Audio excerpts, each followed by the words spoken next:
Hello, I am Tageshwar Orban and this is Common English Grammar Channel। आइए आज की इस वीडियो में हम देखते हैं कि हम सिंपल, कॉम्प्लेक्स और कंपाउंड सेंटेंस को किसी ग्रुप में से कैसे पहचानें। यदि हमको 10 का ग्रुप दिया है ना, किसी एक्सरसाइज में अगर 10 सेंटेंस दिए हैं तो उसमें सिंपल कौन सा है और कंपाउंड कौन सा है और कॉम्प्लेक्स कौन सा है, इसको कैसे पहचाने है ना। इसके लिए प्रोसेस मैं आपको बताता हूँ। ये आपने कर लिया तो बहुत महत्वपूर्ण बात है ना, क्योंकि अधिकतर जो बात है वो सिंपल सेंटेंस बनाने का भी आ सकता है, कंपाउंड सेंटेंस बनाने को भी आ सकता है और कॉम्प्लेक्स सेंटेंस बनाने को भी आ सकता है ना, लेकिन पहचानने को भी दे सकता है एग्ज़ाम में, है ना। तो ये कॉम्पिटिटिव और आपके जो रिटन एग्ज़ाम है 9th 10th 12th इन सभी के लिए बहुत ही उपयोगी है ना। तो इसको समझें और अंग्रेजी समझने के लिए तो बहुत ज़रूरी है ना। तो चलिए देखते हैं कि हम सिंपल, कंपाउंड और कॉम्प्लेक्स सेंटेंस को कैसे पहचानेंगे, है ना। तो इसके लिए पहले हम क्या करेंगे, पहले तो हम वाक्य को देखें, है ना, एक्सरसाइज को देखें और पढ़ें और समझें, है ना। उसके बाद सेकेंड नंबर में वाक्य में वर्ब की संख्या ज्ञात करें, है ना। क्या ज्ञात करना है हमको, वर्ब की संख्या। मेन जो है, पहले वाक्य में वर्ब की संख्या कितनी है वाक्य को देखने के बाद ये ज्ञात करेंगे, है ना। तो ये ज्ञात होने पर अब हम ये नोट करेंगे कि वर्ब की संख्या, है ना, यदि क्या है, एक है तो वह कौन सा सेंटेंस होगा, तो वह सिंपल सेंटेंस होगा। ये कंफर्म कर लीजिए आप, है ना। यदि वर्ब की संख्या क्या है, एक है ना, 1 है, वर्ब की संख्या निकालिए आप सेंटेंस में। सेंटेंस को पहले देखिए, एक्सरसाइज दिया रहेगा उसमें आपको नंबर से दिया रहेगा 1 2 3 4, 1 नंबर का सेंटेंस उठाइए और क्या कीजिए, उसमें वर्ब की संख्या देखिए। अगर एक है ना, तो कौन सा सेंटेंस होगा, तो वह सिंपल सेंटेंस होगा, है ना। कंफर्म कर लीजिए, है ना। वर्ब की, इसके लिए हमको और कुछ देखने की जरूरत नहीं है सिंपल सेंटेंस के लिए, है ना। लेकिन यदि, है ना, चौथा नंबर देखो, यदि वाक्य में वर्ब की संख्या क्या है, वर्ब की संख्या मान लीजिए 2 है ना। वर्ब की संख्या कितनी है, 2 है ना। तो वर्ब की संख्या 2 हो तो वह या तो कॉम्प्लेक्स होगा या तो कंपाउंड सेंटेंस होगा, है ना। कॉम्प्लेक्स सेंटेंस होगा या कंपाउंड सेंटेंस होगा, अभी तक ये कंफर्म नहीं हुआ, लेकिन दोनों में से कोई एक होगा, है ना। अब ये कंफर्म करने के लिए सेंटेंस कॉम्प्लेक्स होगा, इसको हम कैसे जानेंगे, 5 नंबर, यदि वाक्य में सबऑर्डिनेट कंजक्शन जैसे कि एज है, बिकॉज है, सींस है, फॉर है, वाइल है, वेयर है, वाट है, वेन है, वाई है और वेनेवर है, वेयर ईवर है ना, और वाट सो ईवर है, यदि ये दिया हुआ है ना, तो ये यदि इनमें से कोई वाक्य में है तो वह कॉम्प्लेक्स सेंटेंस होगा, है ना। इस प्रकार का कंजक्शन यदि दिया है, सबऑर्डिनेट कंजक्शन, है ना, वाट है, वेन है, वाई है, तो हम क्या यूज करेंगे, इसको हम समझेंगे कि ये कॉम्प्लेक्स सेंटेंस है ना। सबऑर्डिनेट कंजक्शन, सबऑर्डिनेट कंजक्शन की श्रेणी में ये सभी आते हैं और इसके अतिरिक्त तो और भी बहुत सारे हैं, टिल है, अनटिल है ना, अनलेस है, देन है, ये सभी चीजें आते हैं, है ना। जैसे कि देन है, देन भी आ गया तब भी क्या होगा, ये जो सेंटेंस है वह कौन सा सेंटेंस होगा, कॉम्प्लेक्स सेंटेंस होगा, है ना।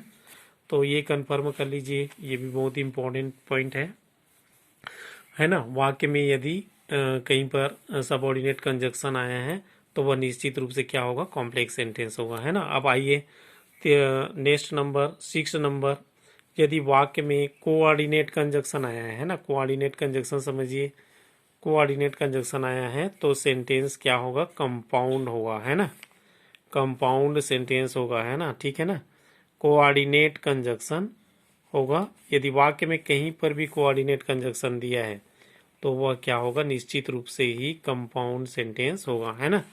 कोऑर्डिनेट कंजक्शन में निम्नलिखित वर्ड आते हैं, एंड, बट, है ना, एंड आता है, बट आता है, एंड मतलब और, बट मतलब परंतु, है ना, आइदर और, नाइदर नॉर, बोथ एंड, और, अदरवाइज, इसी तरह के और कई कंजक्शन आते हैं। तो ये कंजक्शन यदि आया तो आप निश्चित रूप से ये समझिए कि वो सेंटेंस क्या होगा, कंपाउंड सेंटेंस होगा, है ना। तो कोऑर्डिनेट कंजक्शन मतलब क्या होता है,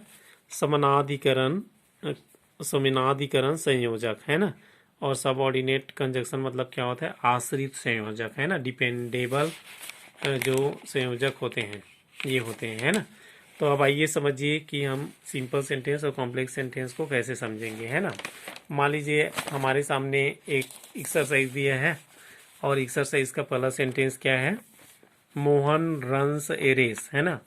मोहन एक दौड़ दौड़ता है। तो हम इसमें सेंटेंस पहचानने के लिए कहा जा रहा है इसमें, है ना, क्या कहा जा रहा है, find out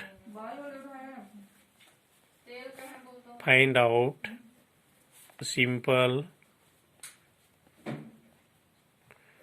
complex and compound sentence, है ना। सिंपल कॉम्प्लेक्स एंड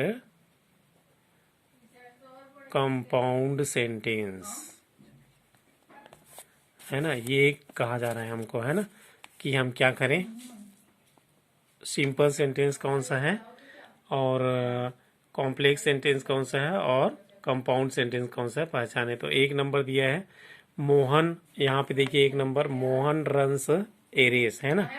तो इसमें हम क्या करेंगे, वर्ब की संख्या कितनी है ये देखेंगे, है ना। वर्ब क्या है, ये है वर्ब, है ना। रन्स है वर्ब, ठीक है। तो रन्स वर्ब है तो ये संख्या कितनी है, एक ही है ना। तो इसलिए यदि वर्ब की संख्या एक होती है तो हम क्या पढ़े वहां पे, ये होगा सिंपल सेंटेंस, है ना। कन्फर्मेशन क्या हो जाएगा, सिंपल सेंटेंस होगा ये, है ना। ये जो सेंटेंस है वह किस प्रकार का सेंटेंस होगा, सिंपल सेंटेंस होगा, है ना। मोहन रन्स ए रेस कौन सा सेंटेंस, सिंपल सेंटेंस, है ना। उसी प्रकार दूसरा सेंटेंस इसमें दिया है, मोहन प्लेज फुटबॉल, है ना। मोहन फुटबॉल खेलता है एंड राम प्लेज हॉकी, और राम हॉकी खेलता है ना। तो अभी इस वाक्य को देखिए, इसमें क्या है, वर्ब कितने हैं, दो वर्ब हैं। वर्ब की संख्या कितनी है, दो है ना। वर्ब एक ही वर्ब है लेकिन दो दो वर्ब है। एक वर्ब प्लेस और दूसरा भी प्लेस है ना। दो वर्ब है यहाँ पे, है ना। तो दो वर्ब आए हैं तो यह क्या, कंजक्शन देखना पड़ेगा अब हमको। कंजक्शन एंड है, जो कि कौन सा कंजक्शन है, ये है कोऑर्डिनेट कंजक्शन है ना। कंजक्शन क्या है, एंड है, जो कि क्या है, कोऑर्डिनेट कंजक्शन है। तो ये कौन सा सेंटेंस होगा, कंपाउंड सेंटेंस होगा, है ना। तो इस तरह से हम पहचानेंगे कंपाउंड सेंटेंस को, कंजक्शन पर डिपेंड करता है ना। यदि कोऑर्डिनेट कंजक्शन है तो कंपाउंड सेंटेंस, है ना। और इसके लिए आपको कंजक्शन याद करना पड़ेगा, कोऑर्डिनेट कंजक्शन में क्या क्या आते हैं, है ना। Number 3, I can not go to Bombay because I am going to Raipur, है ना। अब यहाँ पे देखिए, मैं बॉम्बे, है ना, सेंटेंस समझिए। तीसरा number, I can not go to Bombay, है ना, मैं बॉम्बे नहीं जा सकता हूँ, बिकॉज क्योंकि I am going to Raipur, है ना, मैं रायपुर जा रहा हूँ। तो वर्ब की संख्या कितनी भाई इसमें, दो, है ना। वर्ब की संख्या दो है लेकिन वर्ब एक ही है, गो एक ही वर्ब है लेकिन दो जगह प्रयुक्त हुए इसलिए दो है ना। तो यहाँ पर हम क्या करेंगे, कंजक्शन देखेंगे।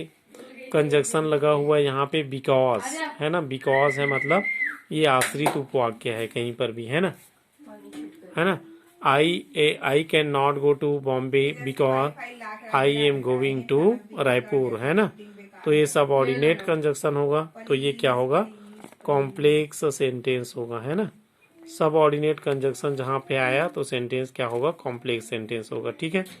तो अगर हमने इतना जान लिया, है ना, ऐसे कर लिया, ऐसे ही आपको देखने हैं सेंटेंस को एक्सरसाइज में, है ना।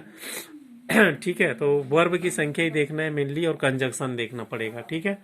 वर्ब की संख्या एक है तो कंजक्शन तो नहीं रहेगा, दो रहेगा तो कंजक्शन रहेगा, है ना। और दो रहेगा तो कंजक्शन, कौन सा कंजक्शन है ये देख लीजिए। फिर कोऑर्डिनेट कंजक्शन हुआ तो उसको कंपाउंड ठहराइए, है ना। और सब ऑर्डिनेट कंजक्शन हुआ तो उसको क्या ठहराइए, कॉम्प्लेक्स सेंटेंस ठहराइए। तो फ्रेंड्स, इस तरह से आप लोगों को क्या करना है, वाक्य को छांटना है ना। एक्सरसाइज में, नेक्स्ट एक्सरसाइज में मैं दूंगा कि कौन कौन सा सेंटेंस जो है सिंपल है, कौन सा कंपाउंड है और कौन सा कॉम्प्लेक्स है, ये दिया जाएगा आपको, है ना। तो आप लोगों को ये जानकारी पसंद आई होगी, है ना। और अगर पसंद आई होगी तो लाइक शेयर सब्सक्राइब जरूर करें। नेक्स्ट वीडियो में फिर मिलेंगे एक्सरसाइज के साथ। तब तक के लिए thank you for watching this video.